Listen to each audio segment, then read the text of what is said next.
What's good, everybody? Happy Sunday evening. Great weekend. Another victory for our Buckeyes.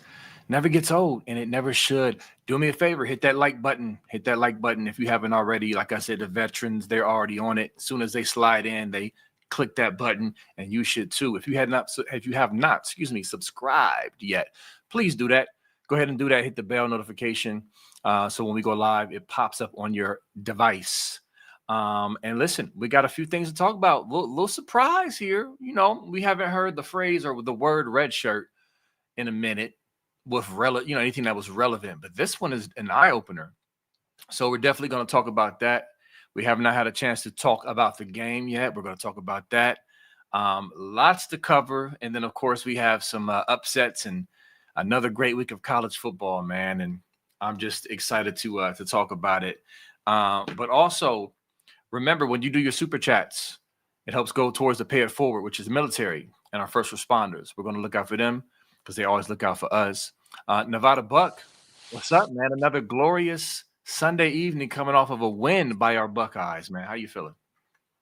I mean, feeling good, man. Wow. I mean, Ohio State's like a machine. Just they kind of went out there and chunked along against a decent Minnesota team. Not a great team, probably not even a real good team, but decent. Certainly willing and took care of business. Took care of business to tune of 42-3 and really kind of solidified, I think, the they're the consensus number one team in the country for a reason, and they look every bit of it on all sides of the ball, starting to hit on all cylinders. So yeah, that was a fun yesterday night, capping off a really fun weekend. Definitely, and we're going to get into it. Break some things down and really talk about it. And just real quick, let's just get this out there now before we'll circle back to the game. But Nevada absolutely nailed the score, y'all. His prediction was 42-3. Listen, that don't happen often when you nail the. I mean, because some people try to claim victory in Nevada if they're close, and it's hard to really nail it if you're close. But he nailed it exactly, dead on, dead on balls, accurate, like Marissa Torme said, and my cousin Vinny. But I just wanted to really quickly sing your praises, man. That's a great accomplishment. Before we move on, brother.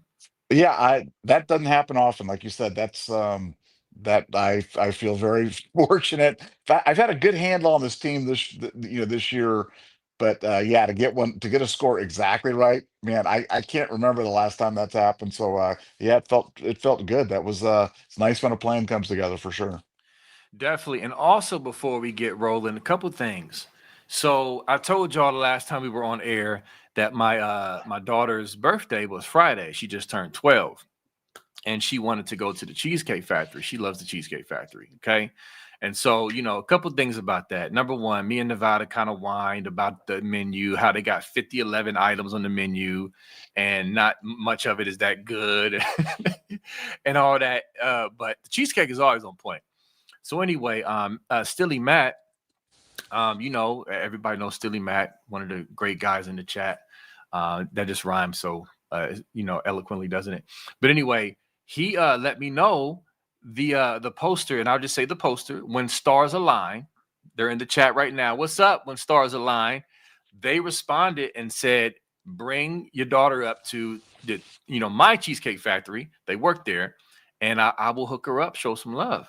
So I got to meet them in person. Very, very nice. Listen, it is always dope to meet a scooper in person. When I went to the Buckeye practices, I met several people there. To put a face with a screen name is so dope.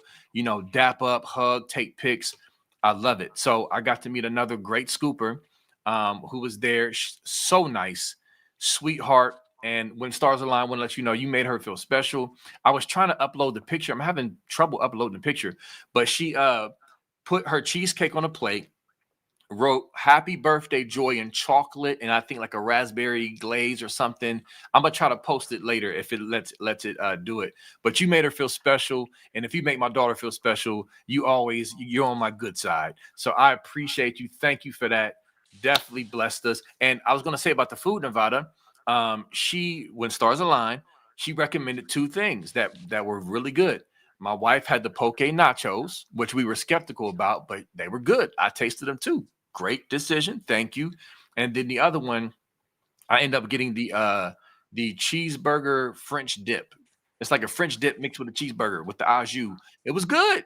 So I got hip to two new items on the Cheesecake Factory menu after whining about how much they sucked. So it was a great experience. Thank you so much for that. When stars align, I want to show you love. And Nevada, I apologize. I don't know if you want to apologize because you didn't have my experience, but I repent for dogging Cheesecake Factory menu like I did. No, no. Here's the thing, Bimos. You and I are going to go to the Cheesecake Factory and we're going to eat together and we're going to each try something different. And we'll have a special podcast on it for like the next six Ooh. years where we'll do every single item on the Cheesecake Factory menu. And no, I just think I think it's amazing. As a restaurant owner myself, I know how difficult it is to make a particular type of food well, and to do that many different things well is exceedingly difficult. So my hat's off to the Cheesecake Factory, and way to go. I'm glad you guys had a good time. Yeah, it was dope. So there you go. So let's jump into it, man. So Nevada, how about you kick it off? So this red shirt stuff. When I saw it and when I heard it, I was like, for real? But there's new red shirt rules, but then there's also the landscape that we're in right now. There's a lot of things that come into play with this move with these two individuals we're going to talk about. Nevada, kick it off. Tell us who it is and how you feel about it. Well, let's first of all let's talk about redshirting. Redshirting used to be that you could only if you played one play, you lost your eligibility for that. That burned a year of eligibility. And Right. now I believe that you can play in up to 4 games or something like. I mean, it's way more liberal than it used to be in the old days. But redshirting had become a little bit of a lost art. But now with NIL, redshirting becomes kind of viable again because you think about these guys. If you're a guy that's coming up at the end of your eligibility and you're not playing, and you're like, okay, my options are maybe become undrafted, go to the CFL, whatever whatever it is for a guy that hasn't been playing a lot, or get a reasonable NIL deal, redshirt, and come back for another season. And so we've got two guys that right now are kind of really good players, good solid players that certainly could play for us at any time. Have played for us, played key roles, but you know are kind of behind other guys that are just better right now. And Yeah. those two, that would be C.J. Hicks and Malik Hartford. So C.J. Hicks and Malik Hartford are choosing a red shirt, and you look at the let's take C.J.'s position first. You've got Arvell Reese, you've got Sonny Styles, ahead of him.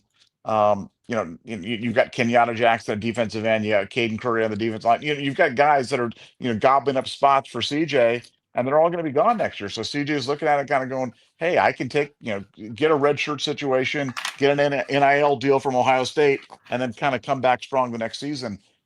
Very excited about that one. Very Yeah. excited about that one. Hope that one's sick. Hope he stays at Ohio State. Think he will. I know that's the plan. And these things are always subject to, if look, if we have massive injury things down the stretch, could they pull the red shirt and could they bring the guys out? Absolutely. But as of right now, CJ Hicks, red shirt there in the linebacker room. The second one, Malik Hartford. Malik Hartford was in a battle with Yeah. Jalen McClain for that safety spot, and not really seeing the action. You've got Caleb Downs, you got McClain back there. So what's he going to do? Well, red shirt. You take the red shirt. Next year, Caleb Downs gone. You step into that spot, and you and Jalen McClain, patrolling there at the safety spot.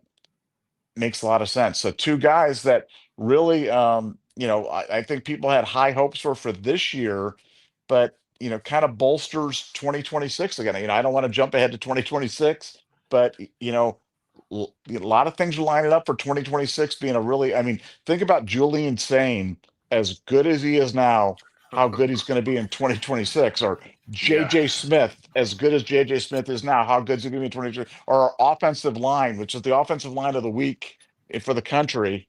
And Hmm. they're all back. They're all back next year. So it's like, we got lots of good options here. We got lots of, good things going on, but a couple of guys, using an old thing there in the red shirt. And I think you'll see more of this with NIL. I mean, the bad thing about NIL is, players not wanting to play for the old alma mater and comfort and relationships and it being about money and all these other things like that. The good news is keeps players in school longer, keeps them in longer, and you have an opportunity to keep them there, where they might have ordinarily have left, or whether in a situation where they stay going for the pros, or in this situation where they just haven't had a chance to really develop yet. Get them some money, get them a chance to develop, get them a chance to get ready for the draft, stay at Ohio State one more year. So win-win. Yeah, man, and that's a great point. And again, Ohio State is doing what they've been doing with this NIL, which to me is the best way to do it, which is, we had to suffer through the foolishness all year last year of Ohio State's $20 million roster, Ohio State's $20 million roster, and Desmond Howard, just misrepresenting intentionally once again until Herb Street rebuked him on air about this $20 million roster. We paid players to stay. The players we recruited didn't go out and pay to come here, that we recruited, like a Trey Henderson, like a JTT, like a, et cetera, et cetera. You already know, Abuka, Jack Sawyer. Those guys, NIL helps to keep them in-house so that the temptation of NFL is curtailed a little bit.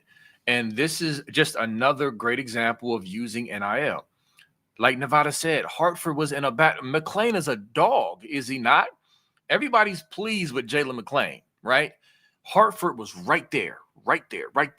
So another really good player that we're keeping in the hopper. And then, of course, you got CJ Hicks, who loves Matty P, loves this defense. I'm sure I know this staff presented the vision to both of them. You know what I'm saying? So it's just like, yes, we want to get every 5-star recruit, but there's other things we can tap into to maintain our strength. And this is just one of them. And like Nevada said, in 2026, listen, I can understand why the people were looking to 2026 as this season was approaching, because it's just, oh my God, like you said, imagine Julian saying next year and et cetera.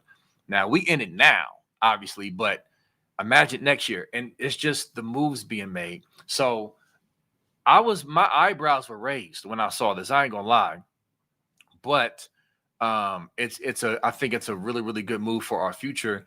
And I was going to mention one other point that Nevada, you did not mention, but I'm going to wait since somebody sent it in a super chat.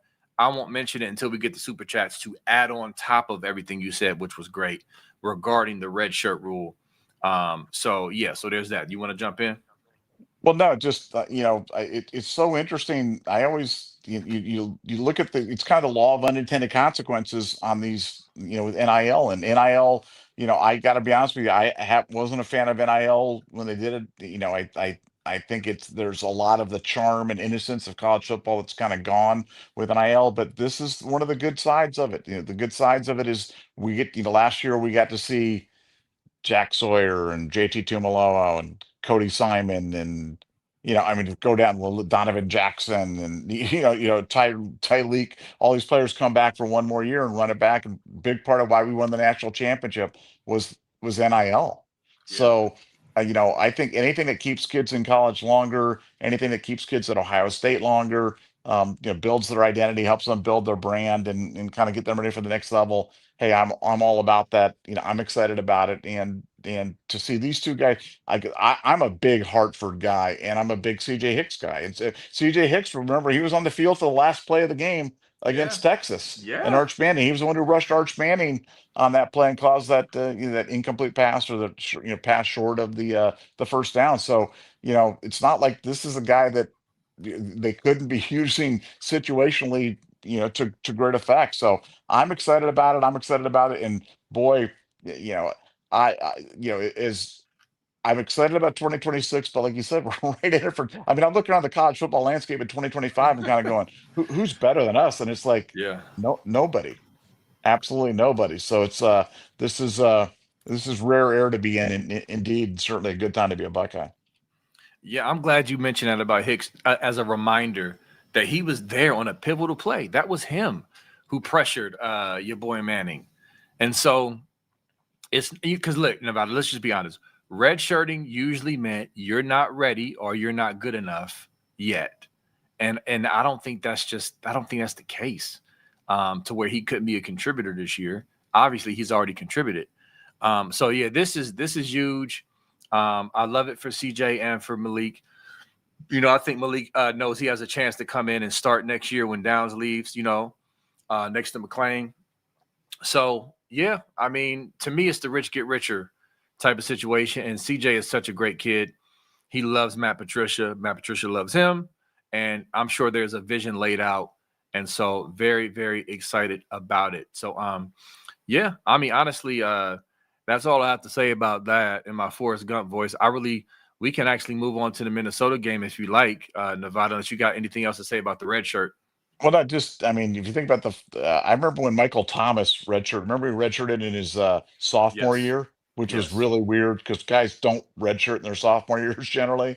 right. Um, and I think at that point, people were like, oh, this Michael Thomas guy sucks, and went on to be one of the great receivers in the NFL. So, like, guys redshirting late, I think that's going to become more of a commonplace thing as we see it. So I think the college football landscape's changing. I think this could be the beginning of a trend with some players, and like you said, the rich get richer, and certainly inures to Ohio State's benefit for sure. Definitely. And I finally got the picture to load up. So here is the plate she made. Look at this. Look how pretty that is, Nevada. Got the chocolate, and I don't know if that's raspberry, strawberry, but look how pretty that is. Her face Oh, lit up when she saw that. So thank you again for blessing my daughter with that plate and with dessert and hooking us up with dessert. Very, very appreciated. Thank you so much. So beautiful. Now yeah, I'm getting hungry now. yeah, yeah. Listen, I still got mine. I got a half of mine left, unless one of the kids took. BJ probably ate some of my cheese. I need to go check, but I need to finish my cheesecake after this podcast. That's number one on the list. Once I'm done. All right, and real quick, one more shout out. So check this out, Nevada. Look at these shoes, man. So my dude named Antoine Baker, he said he was watching the podcast, right? I grew up with this kid, grew up with Antoine, right? Great friend. He does customized shoes. And he said he had these Ohio State shoes. Like, man, this would be dope for your podcast. Like when I actually eventually I'm going to expand and push the camera back so that you can see the full wall, the full table, and everything. I might have these joints like up on the shelf or something. But he said, hey, this would be dope for like, your background or something. So he sent me these, man. Pretty sweet, huh? Look at the work. That's really nice. What's Yeah, what's what size? What size is that? Like a size 7 or something like that? yeah, There. man. There's no way I can fit my big old feet, my size 14s in these. What is this? Actually 10. They're size 10s. I mean, my Yeah. hand is almost as big as these shoes. I was looking at But those shoes. I was like, yeah, I'm like, those are shoes, shoes for your son, maybe, or something like that. You're not fitting those big, those. I've seen those big old cloppers, man. Those things ain't fitting in a 10, man. I'm telling you, 10, the 10 boat left a long time ago there, B, man. I thought about Cinderella, the cartoon where the ugly Yeah. stepsisters are Oh squeezing God. their feet in. Yeah, yeah. There's no way, man. There's just no That is way. funny. But his social media is feet in the streets, f.i.ts. He's on TikTok, IG, all that. He does great work. But wanted to shout him out because hey, I'll take this for the Buckeye Man Cave and the podcast is dope work. So anyway, listen, let's get to the Minnesota game, Nevada, because we're on the text thread together. So we watch the games together per se. And so it was just funny seeing once again, Nevada had people hit me up, tagging me, after that first Minnesota drive, worried about the defense. So I was like, just relax, folks. What's your thoughts, man, on the game, brother? Yeah, look, it's you always wonder when is going to be that game, that Right. inexplicable game that kind of comes out of nowhere where the team's flat, they get caught off guard, things go wrong, and things kind of snowball, and games are closer. And yesterday was one of those days for a lot of teams. I mean, you saw Penn State, get Yeah. mollywhacked by UCLA, unbeaten, or it should be no wins Oh, for and four. UCLA, Yeah. 0 and Whew. 4, and fired their staff and brand new staff. I mean, everything. And Penn State walks out there and loses. And then you had Texas, mighty Texas, go down and lose to Florida. Alabama was struggling early. Michigan struggled. I mean, a lot of teams struggled. A lot of teams didn't get out of their own way, and just wondered after that first drive, is that going to be the continuation of a trend? Is this just one of those days where everything goes wrong? And man, the Buckeyes. What I liked about the game going in was I thought, if the game had been at Minnesota, maybe maybe become a little bit flat, but not in the shoe. And the energy in the shoe has been so great this year. The crowds have been so great. It was really a great night there, and they just got it going. And it was fun to see the training wheels come officially off on Julian Saying. Yeah. Officially, you can tell there's been a slow but steady build with him in terms of how they've been evolving. And yeah, I'm not saying that we're a fully operational battle star as of last night, but they started letting him throw more, and he was throwing it all over the field. And when I talk about throwing him, when I talk about arm talent, that's Julian saying is what I'm talking about, because arm talent is not throwing the ball hard. You know what I'm saying? Yes. It's being able On to throw point. the ball accurately, layer the ball in deep shots, comeback routes, whatever. And I mean, Julian Sain might be the most accurate quarterback that I have ever seen in college football, and I mean Mm. that sincerely. I mean, I'm trying to think about him. I mean, he's more precise than C.J. Stroud.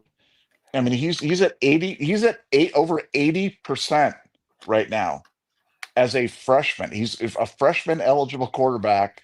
Yesterday, he was nearly perfect. Like you said, 23, 27, 326 yards, 3 touchdowns, no interceptions. Frankly, he only had one play where the ball was even in harm's way. That one that seam route that the safety got a hand on, Mm. but he's not even close. Like he puts the ball right there. That pass he threw to JJ Smith in the back of the end zone, where Yeah. JJ was kind of coming around the back. I mean, Dart. how precise was that? I mean, that was just like holy guacamole, man. That was right there.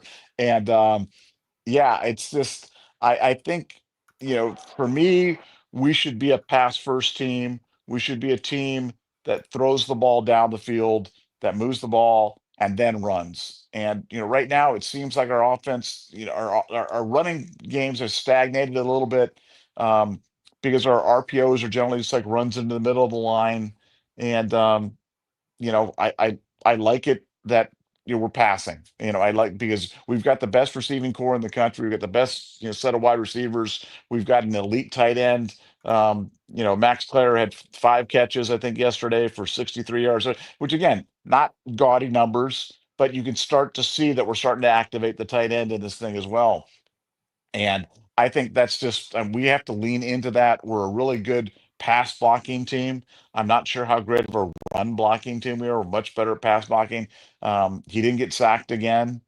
And yeah, and like I said, and the defense, I mean, I don't, the defense is setting records that go back to like 1973 Ohio State in terms of fewest points allowed. And it's pretty, it's pretty crazy the types of numbers that they're putting up right now. And um, I yeah, I know we could go on and on and on about Matt Patricia and about what he's doing, but it's little things. I was writing in the in one of my uncomfortable truths thing talking about Davison. Davison last year used to get called for pass interference or defensive holding every time because he would Yeah. when the guys were separated, he was grabbing. And what they've taught him to do now is to kind of gather and bring those guys in closer to him, so it looks like mutual hand fighting. When Yeah. they're closer together in terms of that, and he's getting called for less penalties now. And so it's all those little things, but you go player by player from last year's defense, and it's hard to make an argument for this year's defense being better than last year's defense. But this year's defense plays better. They just play better. They're smarter. They're more organized. They're more coherent. Um, they are extremely difficult to move the ball against, and it's not a one man show. It's not. I mean, I felt like in years gone by, like in 2018 or whatever year, whatever the Chase Young's right year, we were the Chase Young show. It was like Chase Young Yeah. go do something amazing, and everybody else is going to stay out of the way, or Joey Bosa or Nick Bosa or Will Smith or whatever. Man, this is team defense in the absolute greatest sense of the world. And we get to see it play out week in and week out. So if you're a fan, hey, we've got a big challenge coming up to us this week against Illinois. Um, certainly they're not some unbeatable juggernaut, but that's going to be a challenging place to play. This is another one of those games on the schedule that's potentially losable. But you wanted to go into that game with your quarterback feeling good about himself, your quarterback building momentum, the offense starting to build. I think we did all that yesterday and more, and just couldn't be more impressed with where this team sits after 5 games. Absolutely, brother. Um, Let me turn the volume off of this. I had to get the Matty P entrance popping off here. You know, after that first look at him, look at it. He glared at the camera for a second. Hold on, let me put my pencil in my ear. Hold on, let me get my pencil. Is it backwards? No, there it is. Boom. Yeah, have people just like, oh my God. Listen, Minnesota had a great, they had a great scripted drive, y'all, to come out. Great scripted drive. Their quarterback is very talented. We said that beforehand. We said that on Friday. He's good. You can tell he's going to be really good. He has a really good arm. He's calm for such a young guy, and you know he's very mature already for a young guy. Scripted drive. They did a great job of executing it. And then, I mean, I think their first drive was 66 yards or something like that. After that, they had a total of 122 yards. Shut it down. And Nevada will tell you in the chat, you know, I said the same. I said, listen, nice scripted drive, give them credit, but let's see how we adjust. Because I knew we were going to adjust. And we adjusted with more pressure. We adjusted with different coverage, different looks on the back end. And it was just dope. It's just so dope to see a defense like this because our defense last year was really good, but this defense is better. It's smarter. It's wiser. It's nastier. It's what's the other word I'm looking for? Trickier. I mean, it's just better. And so, yeah, I just wanted to start out by saying that Minnesota came out. PJ Fleck is going to always. He's a good coach. He's going to have his kids fighting. They're going to be confident. You know, they're going to go up against the giant and they're going to execute, you know, but until we adjust and our talent takes over. And that's exactly what happened. And I'm so happy, Nevada, because I got my bloodbath. I've been waiting for my bloodbath. For those who don't know, a bloodbath is just a blowout. That's just my terminology for a good old fashioned blowout.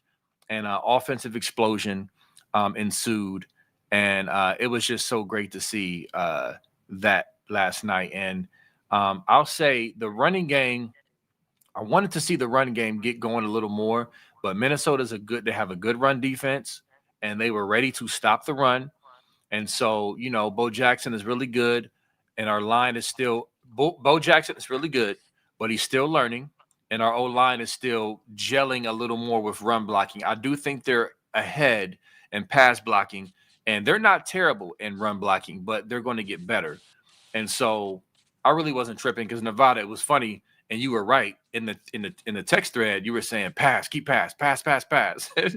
And I was just loving your comments. I'm like, yeah, because they can't. I mean, and Nevada also said, as he predicted the score 42-3 exactly, you know, as the oracle genius that he is.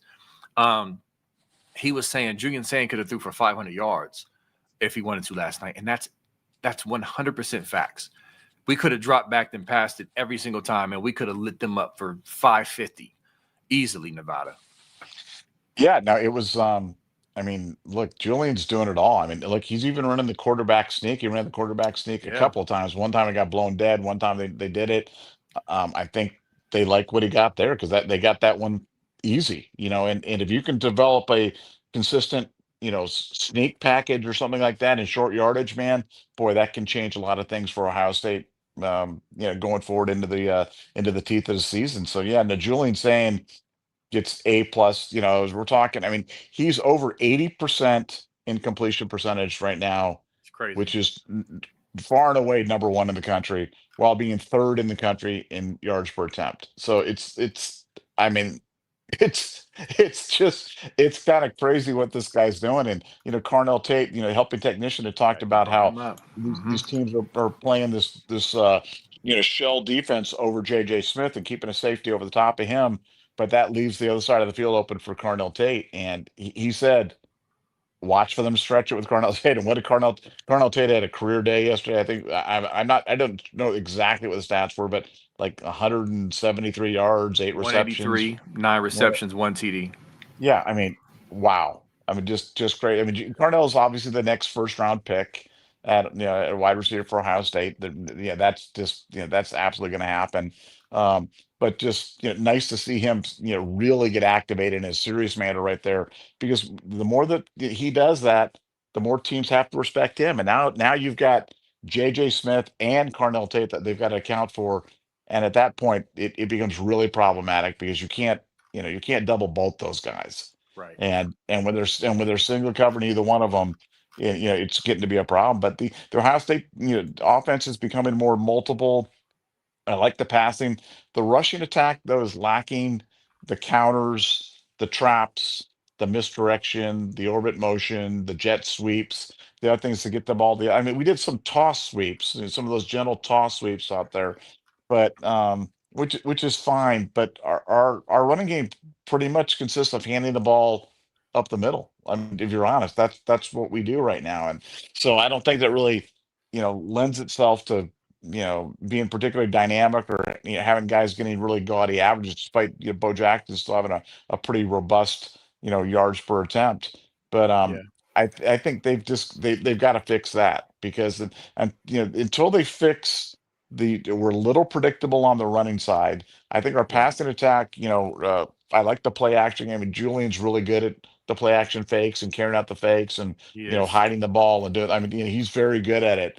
You could just tell that Julian. Remember before the season, before anybody had ever seen Julian saying throw a pass, I said, guys, this guy's just a born quarterback. He's like that Southern California cool kid who's been trained since he was 7 years old to be like he's everything you want in a quarterback in 2025. And that's who he is. And he's just so well trained. His footwork is so perfect. His lower body strength so good. His mechanics so sound, and that's why the ball always goes exactly where he wants to do. But he does all the little things. He carries out the ball fakes when he doesn't have the ball. He carries out the ball fakes when he does have the ball. Puts the ball in a good thing. It has a nice high delivery, so it's not getting hit at the line too often. But Ohio State's got to get the running game going. I like the fact that that James People showed a little bit of life there in the later in the Yeah. I game. was gonna say You know, that. Yeah. so that's good. Look, we all want him to go. CJ still runs a little high for my liking. He's an upright runner. Um, but they like him around short yardage. I hated the Lincoln Keen holes. Um, I hated it because of what happened. Um, it just seemed so contrived. As soon as they brought him in, everybody in the world knew it was going to be a run. You saw all the Minnesota guys telling each other it's going to be a run, and then it was run, and to quote Ryan Day, he blanked outside, and instead of blanking inside. And if that's what Lincoln's going to do, I just say we don't bother with it, to be honest with you, because it's just so predictable. If you line it back there and it's going to be a quarterback run, it's kind of like watching Alex Orji play quarterback for Michigan last year. You knew he's going to Yeah. run 100% of the time. It just can't work. And they've either got to throw with him out of that or do some other things. But I, you know, and I also I want to say one other thing. And I know why we were being fed this, but the idea, there were some very prominent people in the OSU beat that were talking about how, what a quarterback competition this was, and how Lincoln was right there, and Lincoln could be the starter. And it's like, do you really believe now in your heart of hearts that Stop it. Lincoln was going to be the starter over Julian Sane? I mean, like, you've seen it now. You see now, what a preposterous, and I get it. I understand why you want to build them up, but it's like, man, like, just know when you're being fed a line of bull sometimes. And you know, Julian's just, I mean, he's otherworldly good. The fact Yeah, that he he could is. potentially play here 3 more seasons. I mean, he's got 3 more years of eligibility after this one. Um, I I shudder to think about how good he is.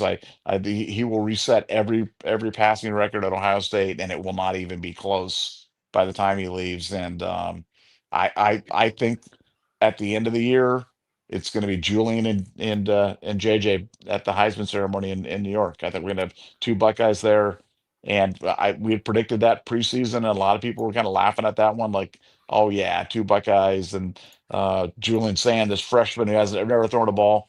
Well, I really believe he's going to be there. So Julian, JJ for Buckeye, mark it down, hold me to that one. Amen. And and we also showed y'all that there's been Buckeye duos before. So this is not new. But yeah, so a couple things, Nevada. You said a lot. Couple things I wanted to respond to. Here's the play. All right, check out the fake. Okay, it's the fake handoff and the fake end around. Okay, and you see Carnell Tate just cooks this DB. I mean, it's not even close. It's ridiculous. I wonder if that's the same DB who I posted. my little video went low key crazy on Twitter, Nevada. The one I showed the Minnesota DB saying help. It low key went crazy. I wonder if that was him who got cooked.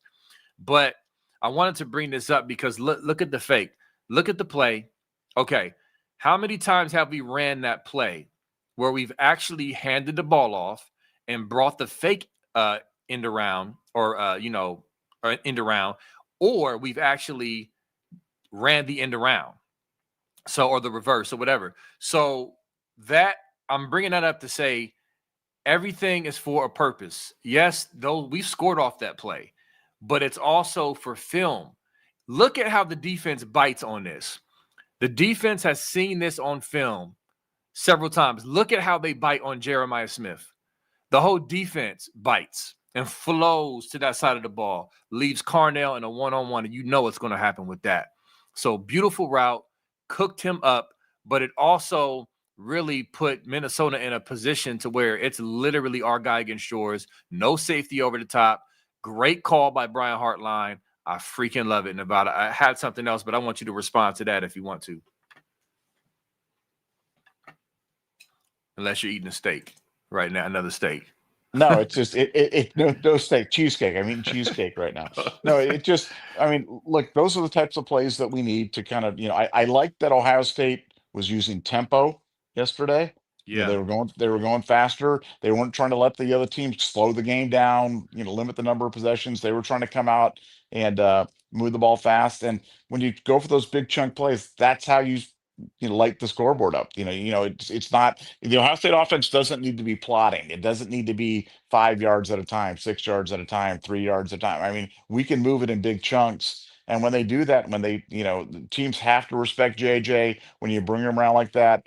I love the play design because it had everything kind of flowing the other way. And then Julian comes back to a one-on-one on that side against Carnell, and that was just easy money. I like the fact that he delivered the ball quickly, got the ball until he wasn't late, because when he's been, if he took a half beat slower on that one, it maybe gives the defensive back a chance to close on it, or Carnell has to wait for it or whatever it was. But he got that one off on time, and boom, hit him in stride. It made it look easy in terms of doing it. But no, that's they're clearly showing the creativity on the passing side of the offense. I think they've got to show that same creativity on the rushing side, and then man, then we're really going to have something, because then we'll be fully activated in this OSU offense in 2025.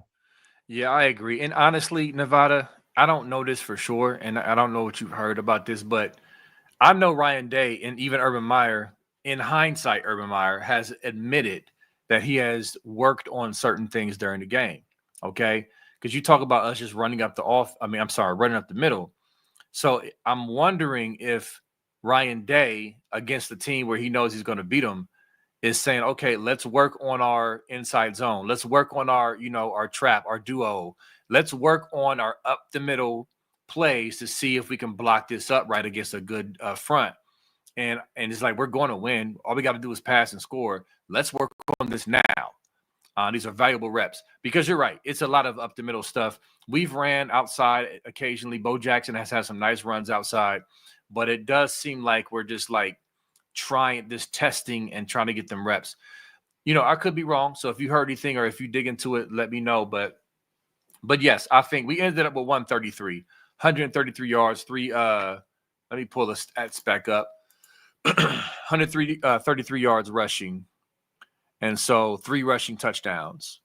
So not terrible. And yes, Peoples, kudos to him.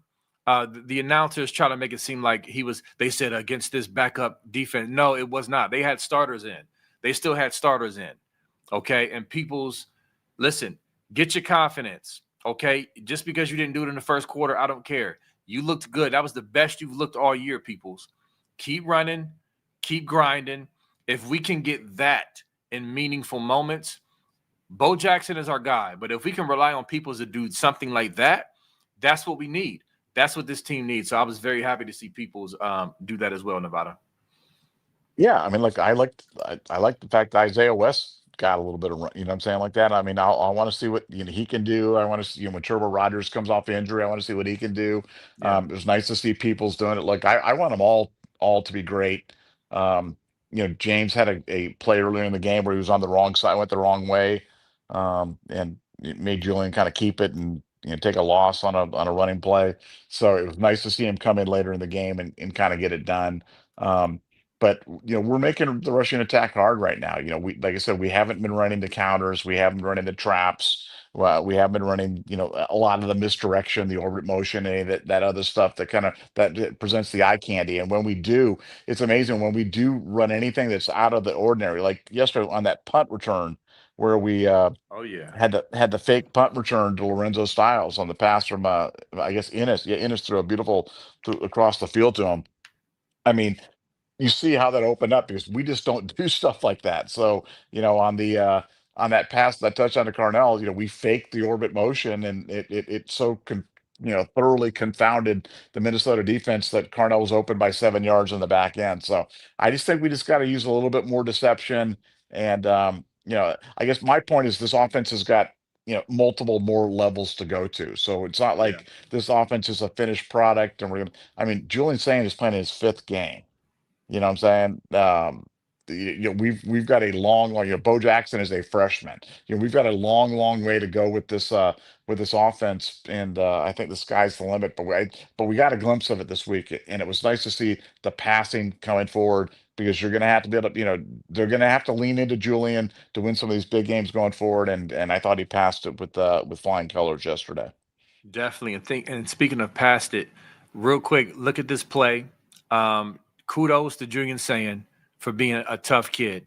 He stepped into this throw knowing he was going to get punished for it. Here it comes. Look how he still steps into it. That last step to throw it, he stepped into it and it was delivered perfectly. Now, some people are trying to argue that, oh, it's supposed to go to Ennis behind him. I don't think so. The trajectory and the velocity of the ball looks like it's going to Claire. I don't think it was going to Ennis.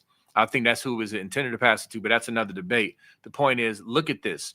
Not only is he able to deliver the ball accurately, when he's got a clean pocket, but we can now see his size doesn't matter. He's willing to step up and throw it and deliver this ball down the field after being punished like that, Nevada. And that's, if your respect level doesn't go up for that, I don't know what to tell you, because that right there is the epitome. When they watch film, I guarantee you, his brothers who already respect him will be like, "Yo, this Cali kid is for real. Like, great job." Well, yeah, and again, that's what he did all in high school. That's why he was the number one player and number one quarterback in the country.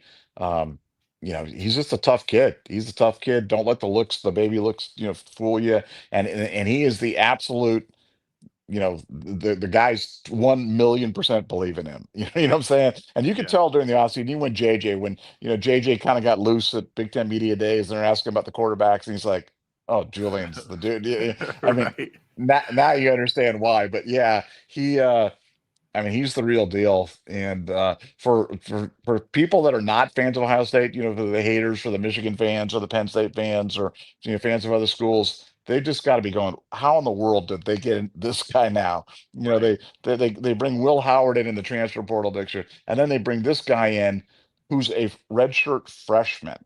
He's got freaking freshman eligibility, and I think he's the best quarterback in the country. I think the only person who could maybe even make an argument would be like Carson Beck or something like that. You know what I'm saying? Like a fourth year, fifth year guy like Carson Beck. I mean, but he's a redshirt freshman and he's the best quarterback in the country already. Yeah. I Yeah, I mean, we are so blessed to be Ohio State fans, and it's going to be just a sheer pleasure watching him operate over the next few years. Definitely. And listen, I mean, the only reason why when Nick Saban was still coaching ball, I mean, when we lost recruits like Caleb Downs, I mean, we lost it to Saban, and so when Saban leaves, it's like, oh, I'm going to the next, best case scenario, and that's the Ohio State University. Again, Julian Sand reached out to Ohio State, okay, after Saban left. So he knew what to do. You know what I'm saying? I mean, I get it. Saban is Saban. He's an all-time great. And so, it's just dope. It's just dope to be us. It just is. So we got some super chats. We can go ahead and dive into those. And let's get started. Rob says, thanks for the 2.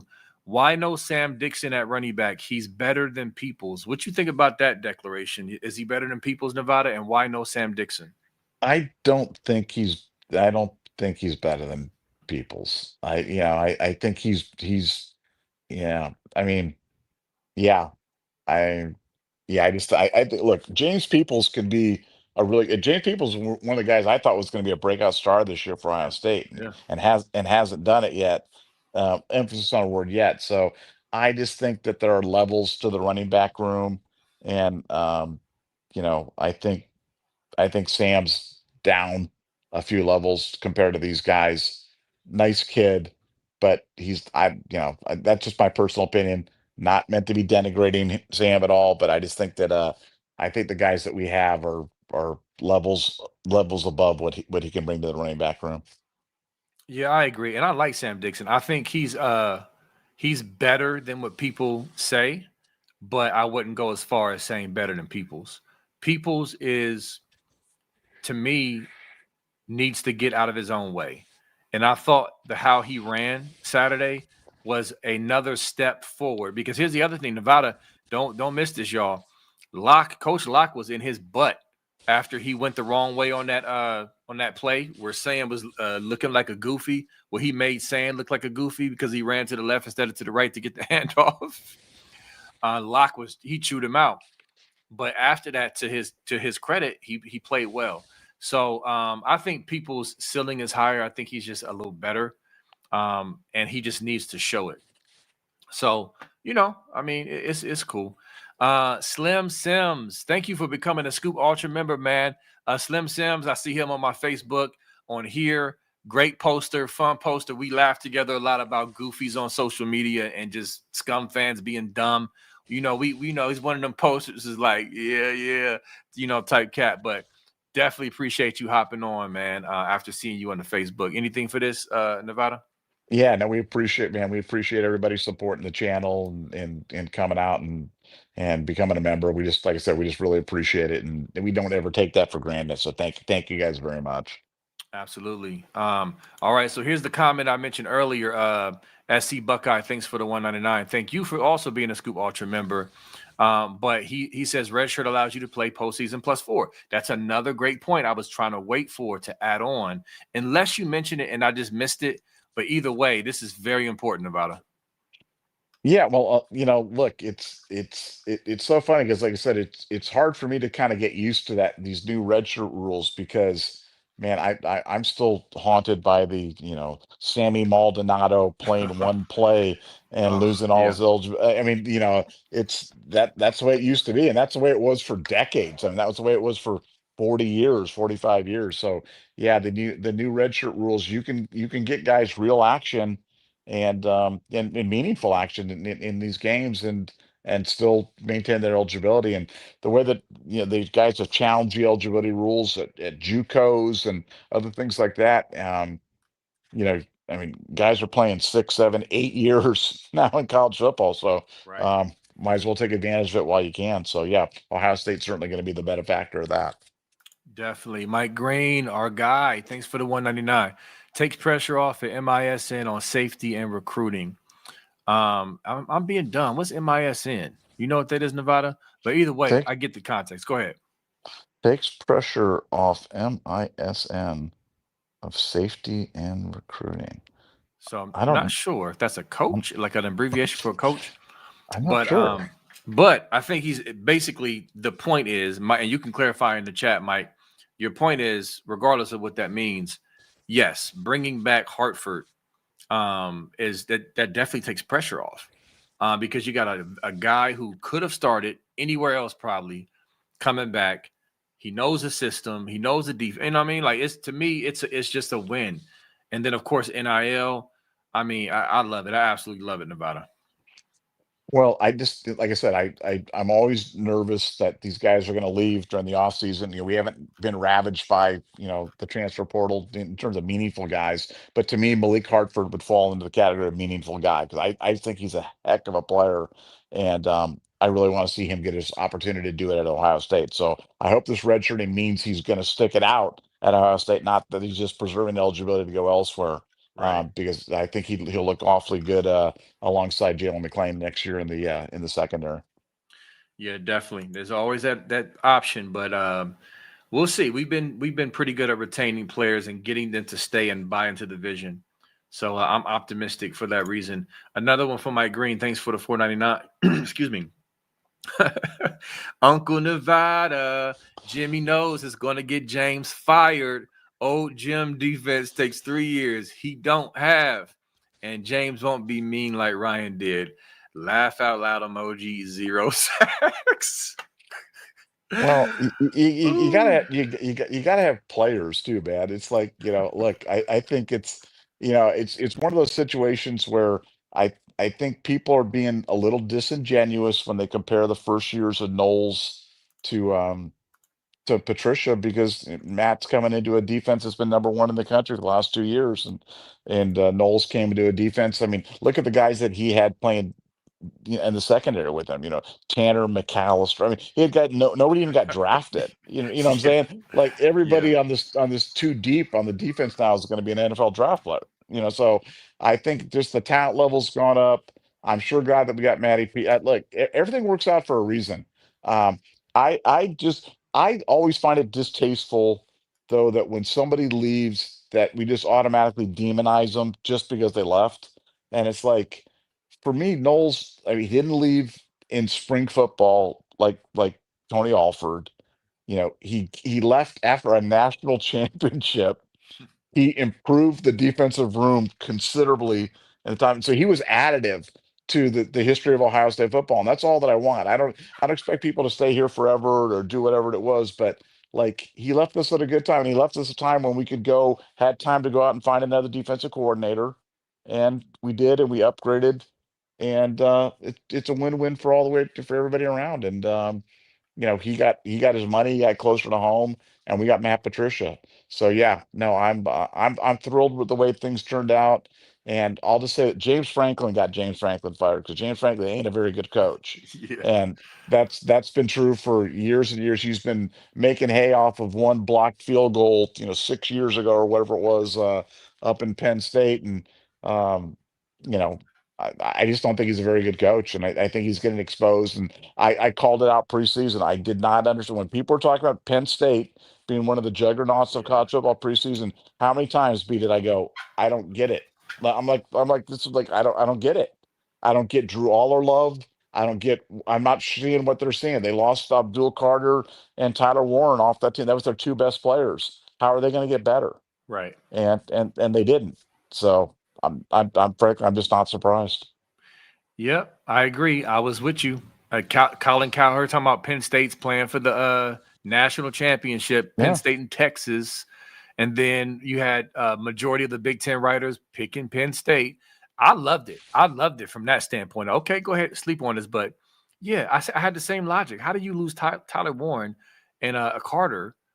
And okay, you got some guys from the portal, some receivers that I wasn't impressed by. I didn't get it. I mean, but whatever. Now we're seeing what was really going on. And it's just like same old Penn State. With that said, we need to be ready for them when they come here because they're just like he saved his job back in 2017 or whatever year it was, 2016, by a fluky win over Ohio State.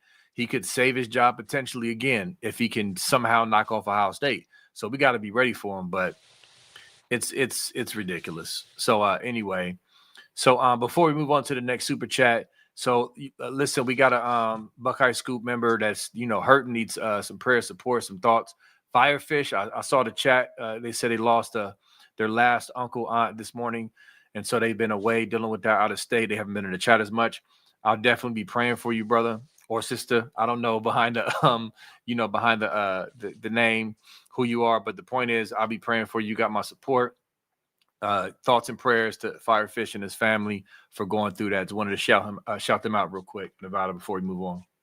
Yeah, yeah, it's that's real life, man. This is fun and games, and that's real life, and prayer sent for sure. Absolutely. All right, so let's move on to the next, and let me take this Knowles versus Patricia stat off. Listen, I just real quick about it. I appreciate Jim Knowles. I don't hate Jim Knowles. I know you know that. I agree with you. He helped this defense get to where it was, and credit to him. He helped to get that natty. So I basically, it's a fun banter back and forth. Like, we got the hotter girl now type of thing. And you got to come here. And I know they're going to want to beat him. But yeah, kudos to Jim Knowles for his contribution. But the memes and stuff are definitely funny. I'll admit that. All right, here we go. So up next, we got Will the Thrill. Thanks for the 999. B, I put this on your Facebook the other day. Let's see if Nevada gets it. Knowles is the best looking B, stay at home mom in Target at noon on a weekday. Maddie P is that woman Sir Mix-a-Lot warned us about. What you got on that, Nevada?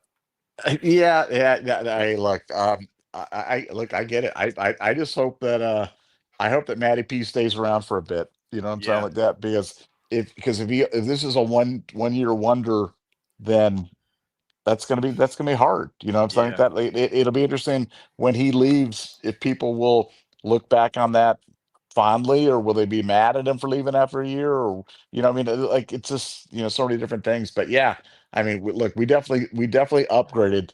I've said that repeatedly, but I knew that when we got him. right. Anytime you can get a guy with a pedigree of an NFL head coach, defensive coordinator, and offensive coordinator, and 3 Super Bowl rings, you upgraded. And the fact that that was even a controversial take, that was a very controversial take at the time. The fact that that was a controversial take will never not be funny to me, because it was so obvious he was going to be good. And now he's surpassed my wildest expectations. So yeah, very, very glad we made the trade for sure. Yeah, and it will never not be stupid. And it's No. just, yeah. So yeah. Now hopefully Maddie P doesn't hit us with the Jeff Halfley, the one Yeah. year, upgrade and just bangs out, because that was terrible. But we'll see. We shall see. All right. Next one here, Ratatube. Thanks for the 499. How much is Heartline calling plays versus day? It's funny, Nevada, and I want your thoughts on this, and if you hear anything. But it's funny when people, first of all, lazy, emotional, and in my opinion, uninformed fans, when things aren't going right, the first thing they say is, "I don't like the play calling," but they disregard the fact that a block was missed, or that there was a false start that killed the drive, or play calling is bad is always a go-to for fans. So with that said, they also say, "Oh, Ryan Day must have been calling the plays on that drive." It's just like one of those repetitive things that people say. Now, I haven't seen any real evidence that Ryan Day is calling plays. He's on the headset with Hartline. Obviously, as a former offensive coordinator and the head coach, he knows what's going on. He's going to have a say. There's going to be back and forth. There's going to be, "Yo, here's my input." But I haven't seen I haven't seen a play sheet, to cover his mouth up with, calling plays as evidence. Nevada, what are you hearing? Is Day secretly calling all the plays for Heartline, or is there like a 60-40? Like, what you got? No, it's only the good ones. The good plays that work are all day, and the plays that are bad are all hard. Now, I'm going to make this as succinct as possible. Yeah, Brian Hartline is calling the plays. yeah, Period end. Period end. Brian Hartman's calling the plays. Now, is Ryan Day helping him in the game planning? Do they have talks at halftime? Do they have talks in the headset between things about what he wants to see in the next upcoming drive? Let's control the clock. Let's see if we can get JJ, manned up on their defense. I mean, yeah, that type of stuff. But in terms of the actual mechanism of calling the play, like communicating the plays, right. Brian Hartline, 100%. Yep. End of, And end of story. That's it. There's no other story. yeah, and that's my thoughts as well. Again, there's no real evidence that he's not calling the play. I mean, that Day is calling these plays. And like I said, that play sheet over the mouth is an indicator as well. All right. Lisa, what's up? One of our favorites. Appreciate you. Thanks for the $4.99. Grandma taught me poker at 3. Told me not to show my hand. We have so many cards in our hand. They won't tip upcoming foes. Day is a great poker player. Well said. That's the other thing. Is like, again, my suspicion, to Nevada's point, in a game like Minnesota, we end up winning 42-3. Nevada, I'm about to say Nevada's no dummy. That's true. He is no dummy. But Coach Day is no dummy. He's been around the block long enough. He respects Minnesota. He respects Fleck, but he knew this was not a matchup game. And he knew that this is a game that we could potentially try some things. I'm suspecting that the runs up the middle are like, yo, let's work on this. You know, come off the ball, fire off the ball, and move the ball or move your man. So to your point, Lisa, you also, the byproduct of that is you don't have to show your hand and run a bunch of stuff in the run game. So Nevada, what's your thoughts on this? Great point about the poker analogy, but what's your thoughts on that? Well, I think it's, I think it kind of cuts both ways. Like, I agree that there's certain things you want to hold back in terms of doing, but on the other hand, like these are live reps that you get a chance to practice things, and you want to kind of, you want to show them some stuff to make them prepare for more too. You know what I'm True. saying? Like we True. showed that fake. I mean, why did we run that fake punt?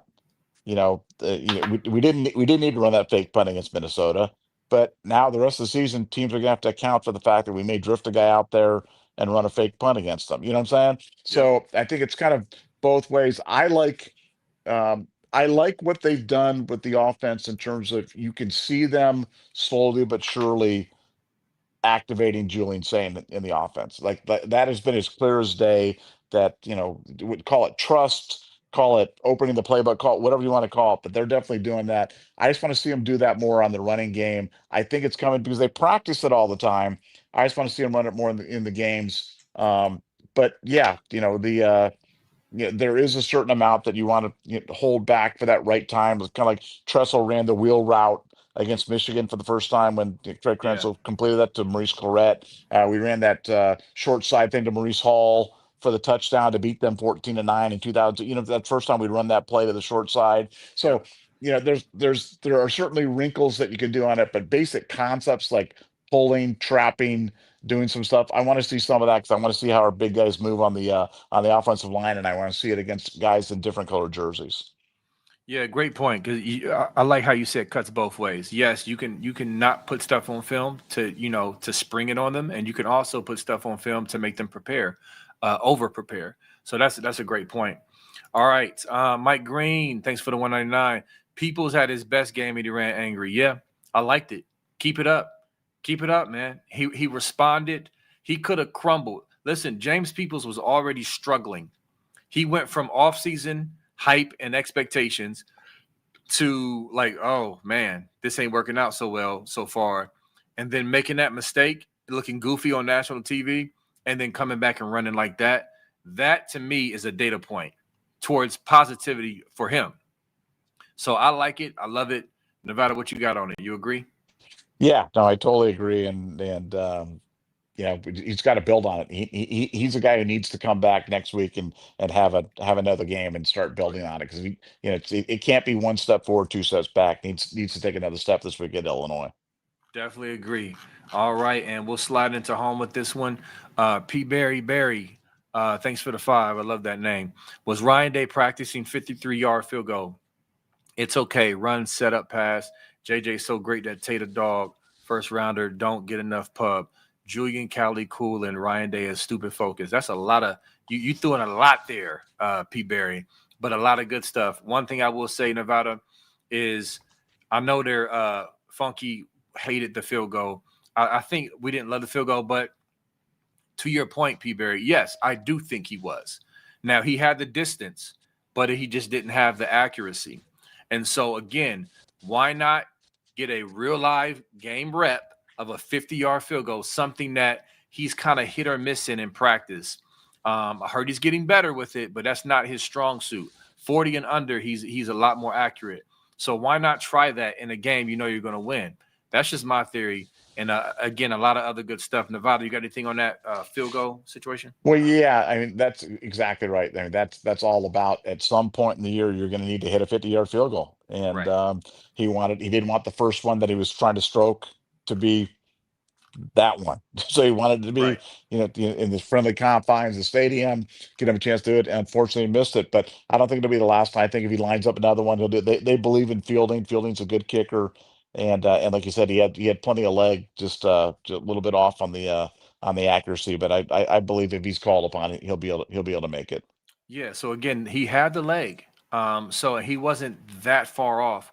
So yeah, I mean, I get it. Ryan Day is definitely playing chess, and he's definitely stupid focused, like you said, P. Barry. Amen. So also, I hope the Buckeyes remain stupid focused as they go on the road to Champaign, Illinois. We've been talking about this game all off season. I think we're the better team, but we better be ready. We better be ready to play. Ryan Day is going to have them ready. I'm confident. He's going to show them what happened to Penn State. He's going to show them what happened to other teams, who has gone on the road and just lost to lesser teams. So our boys will be ready to execute, and I can't wait to talk about that game, Nevada, as we close out the show today. Yeah, no, we'll be watching this week of practice, and we'll keep you updates on how we feel, how focused the team is for a huge game coming up Saturday in Champaign. So yeah, we'll stay tuned. Absolutely. All right, guys. Listen, love your Buckeye Scoop family, Buckeye Nation. Another win. Best part about being 5-0. You got the chance to be 6-0. All right, we'll see y'all next time. Peace. Go Bucks.